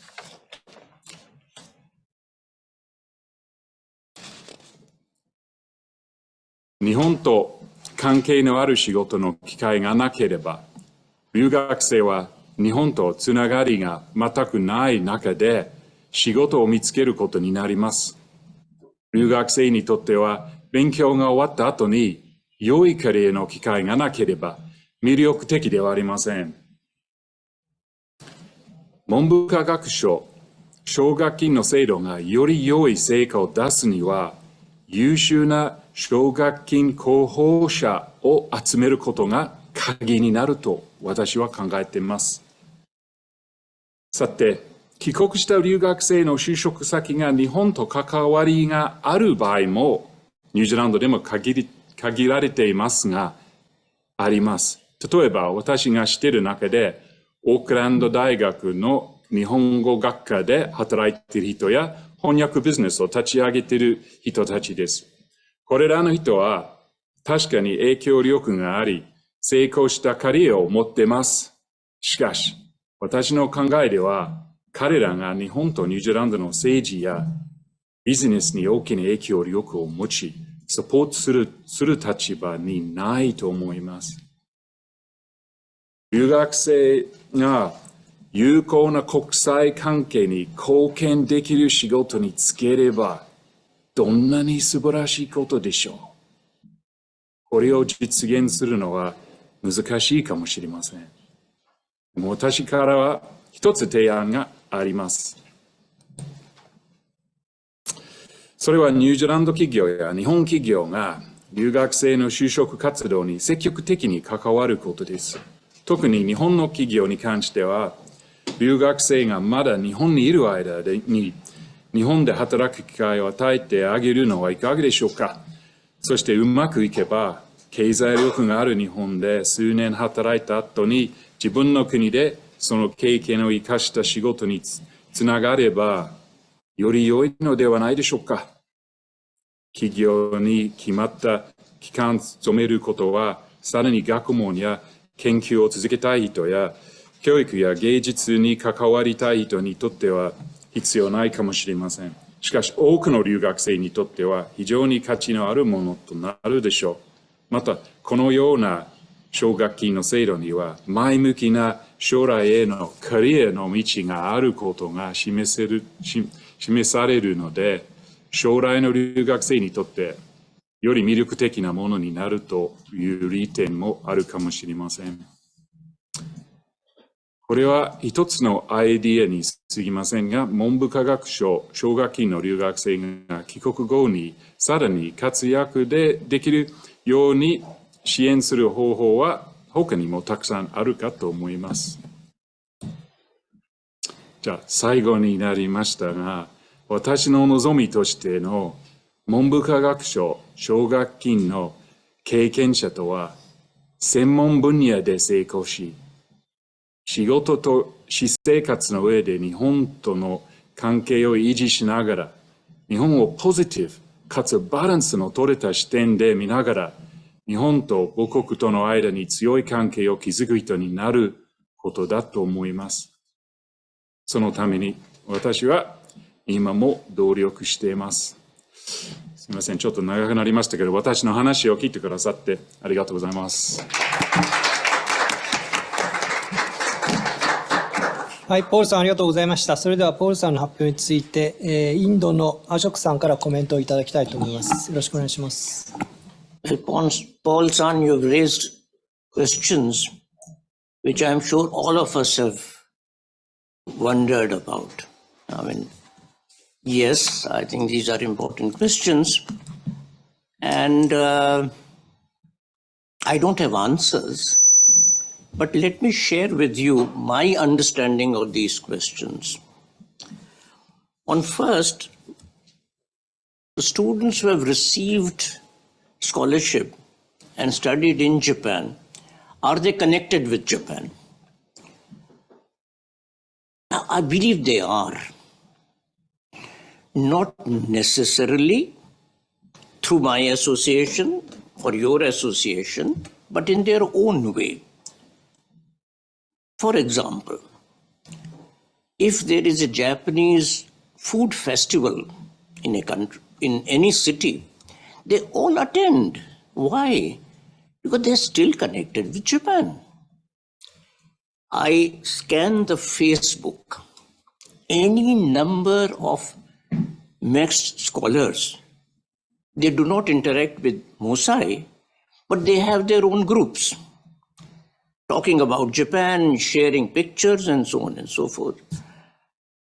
So I think the manifestation of continuing connection with Japan are little widespread, and I get frustrated that, look, they are not interacting with Mosai, whereas we are meant to be an association of mixed scholars primarily. But then I see that in many ways we conducted a survey, in fact, asking what have you gained from studies in Japan? Believe me, the maximum was the work culture, not the discipline. So they are connected with Japan, I suppose, in many ways. So it's a question of, that's where I come back to my sort of theme of people-to-people contacts. Now, people-to-people contact need not translate in terms of jobs in a Japanese company. It need not translate into membership of my association, participating in my events. So, in a sense, I've reconciled myself to the fact that those people who have lived in Japan are connected with Japan. And I have a very strong feeling that, it's not only Japan. I mean, I have lived in, let's say, UK. I have visited Vietnam. Now, once you visit a country, and especially once you live, you do get connected. That's the first observation. I don't have answers.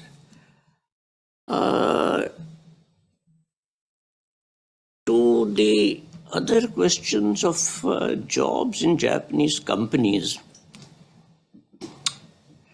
is it peculiar to Japan? I mean, jobs are available on the basis of competence.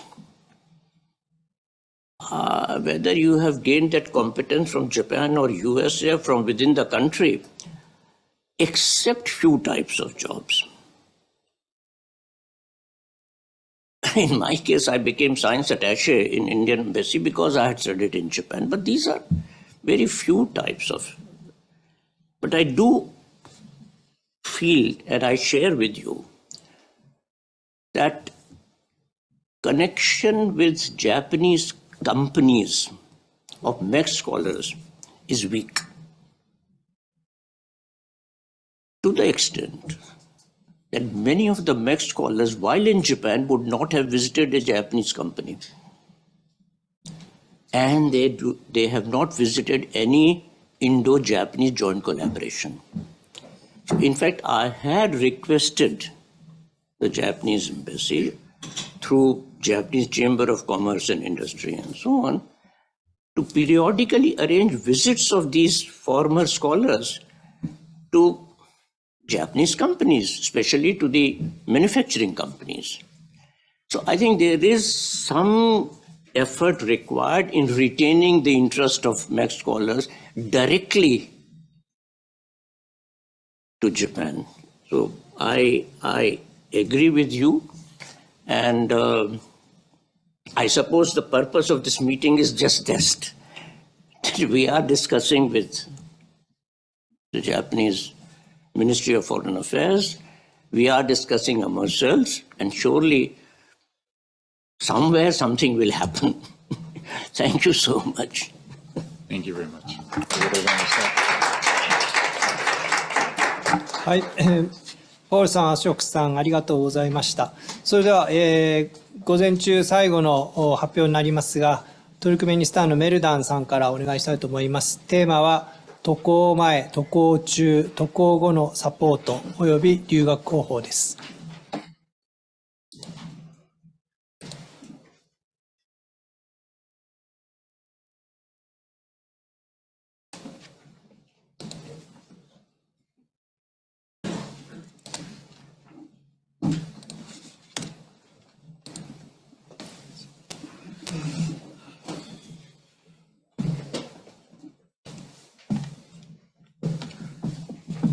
Good afternoon, Your Excellency and the organizing committee, dear respected participants.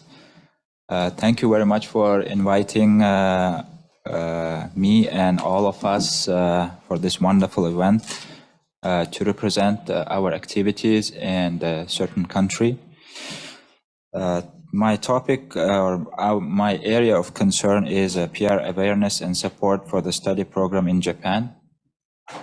So we would like to touch on the prior to the departure to Japan and the post arrival after completing the studies. So back in Turkmenistan, we have the Mixed Alumni Organization, which was established in July 2018.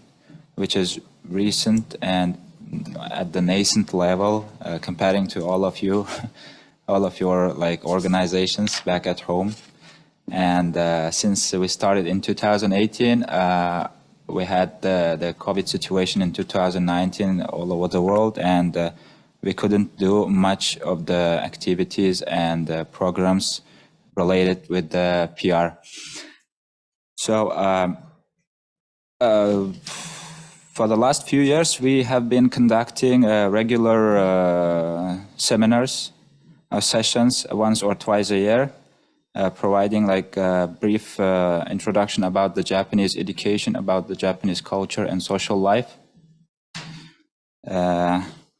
Also, among the presenters, like we are most of the time 2 or 3 people, like from different cities who studied like in different universities with a different area of specialization.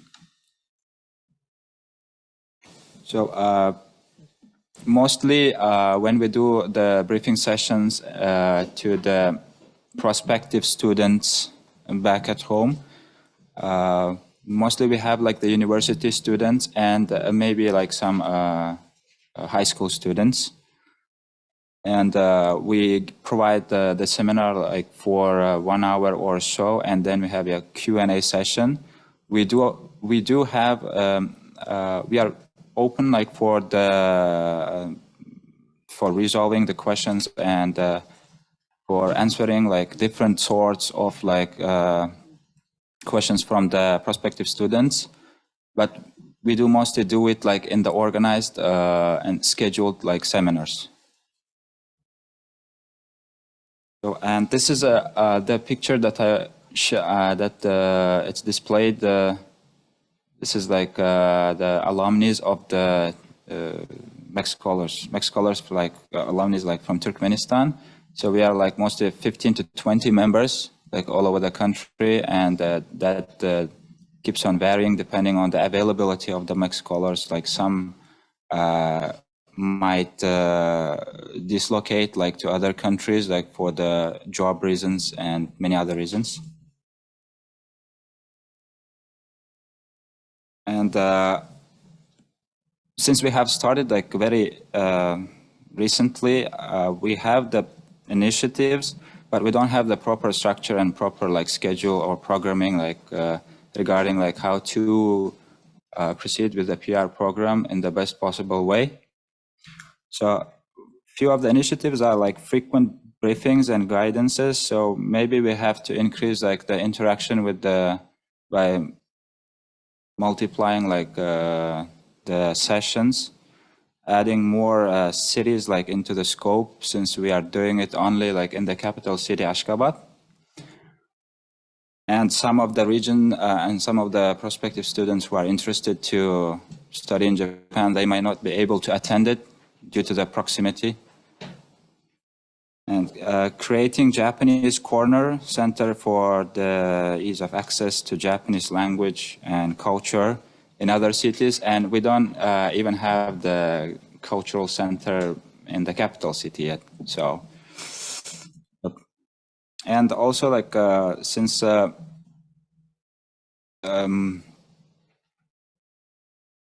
knowledge about the Japanese education and the Japanese society and culture is not very known and close to us, and we have been started like cooperating in terms of education and economic friendship and collaboration recently. I suppose that we need like more data and information through the different platforms of SNS, some blogs, some vlogs, which could actually help, not just like in the terms of, this is purely for educational like purposes, but we also need like to add more relevant content like regarding the social life, the professional life in Japan, and how to move around, how to go about it. So, of course, that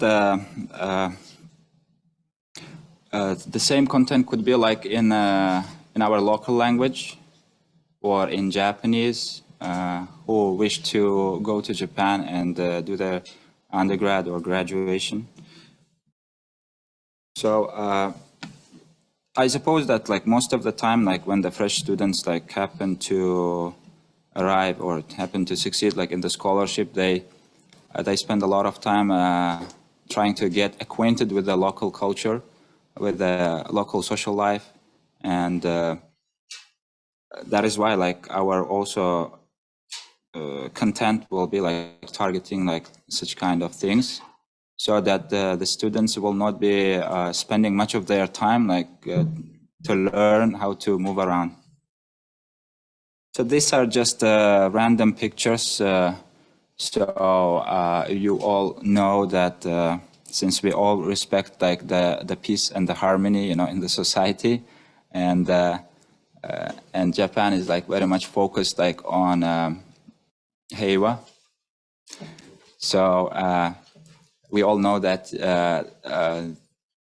these are the good things to follow, and these are the proper way like how to move around in Japan. So this is a starting point. I mean, this can we can structure like the package of the videos and blogs, concerning like the very primitive or the very basic part, then like start like progressing like to the educational part and progressing to the professional life part. So I think like this will be like a pretty much useful, like not just for the targeted audience in our country, but maybe in other countries as well. So at this note, I would like to finish my presentation, and thank you very much for your time. はい、メルダンさんありがとうございました。それでは、今の発表についてアメリカのジョンさんからコメントをいただきたいと思います。メルダンさん、グルバニャソフさん、発表ありがとうございました。You spoke in English, and I'll make some comments in English, and have to say that when I knew I was going to comment on your presentation, I did have to look up Turkmenistan a few times just to make sure I knew exactly where. And it's such an important part of the world. It's right above Iran and Afghanistan. So from an American perspective, we're very aware there. And you have the Caspian Sea, and then Uzbekistan to the north, and the Silk Road. And it's very interesting for me to hear about the situation of MEC scholars, but also students of Japanese in your country.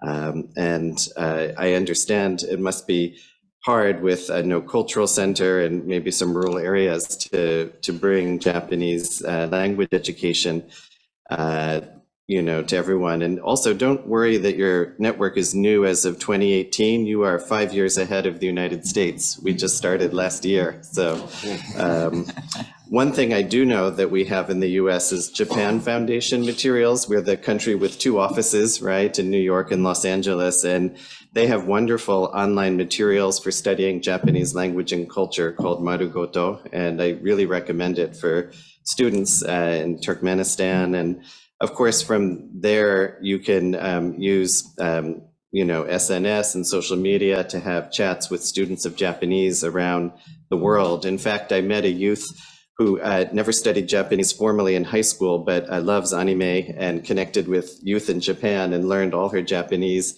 using chat functions in Japanese. I was quite impressed that she could do that. And maybe if people are more remote or have more time, that's a better way to, you can go very far just doing that yourself, but talking to others. That's maybe my one idea, hearing about the challenge that you're facing there. We're lucky that we're in a more connected world now. And for us from the United States, Japan is kind of like the gateway to East Asia, right? And then there's Korea and China. And for you, it's maybe the far end of Asia, right? The archipelago, and China is there in the middle. Yes. Between the 2 countries. And so maybe it's hard for Japan to have the same status or interest even for work as for other students. But like we were saying about this other discussion in India and New Zealand, Japanese culture is incredibly popular in America, often thought of as a high culture, right? Because it's so packaged into very refined arts, and so many Americans are interested in that aspect of Japan. And I hope that there are ways that all of those cultural modules and things that you can do online and through the internet all the arts can come over to your country and thrive over there too. Thank you.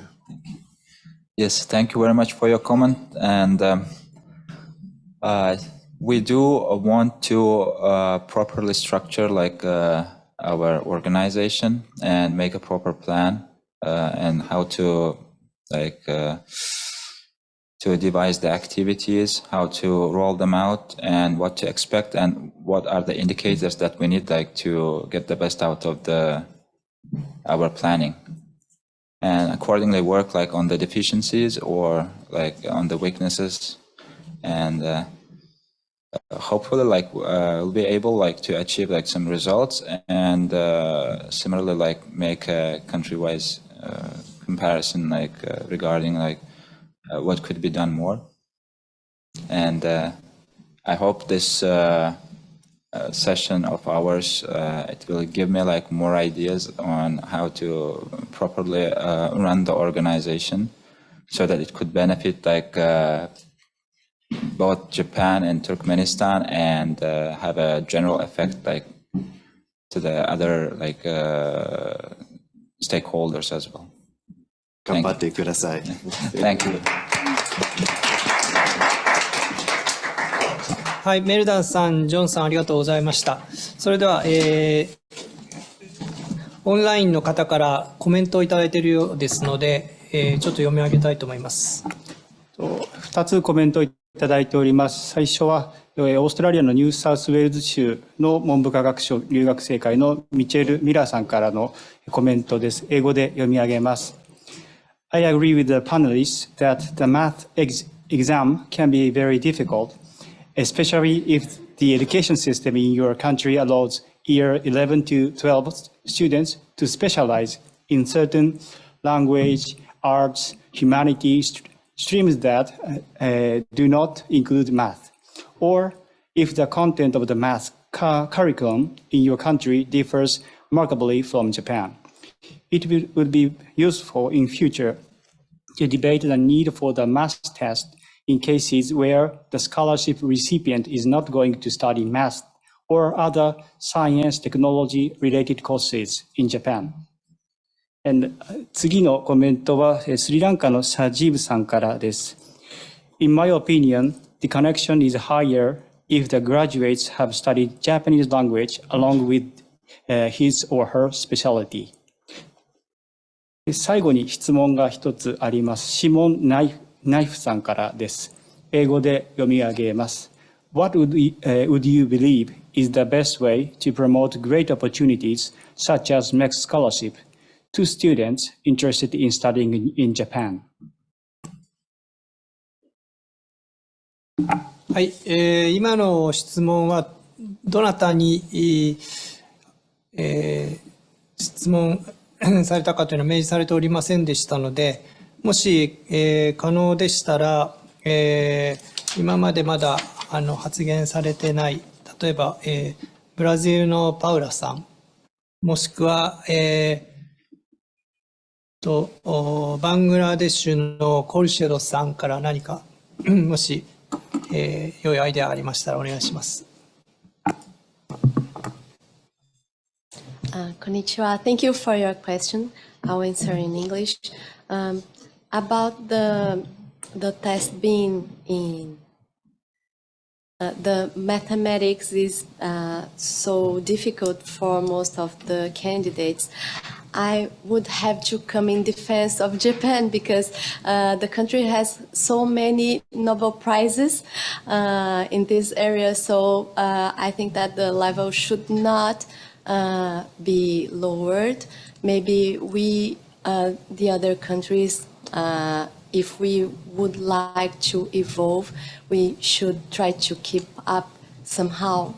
But yes, I understand that maybe getting in touch with this knowledge that's offered here in Japan, when you're in the immersion, it gets enhanced in a very accelerated